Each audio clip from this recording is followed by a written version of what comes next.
Hi everyone, today we will talk about how to fix or how to solve Twitter too many attempts problem. To know how to fix or how to solve Twitter too many attempts problem, you should just go to settings like this. We will click. After that, in this page, you will go to apps, default apps, app settings.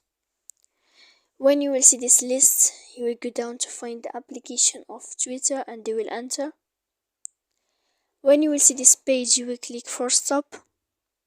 Then you will enter to storage. After that, you will go to click clear cache. Then you will go to click clear data. And when you will end all this, you can turn off your phone.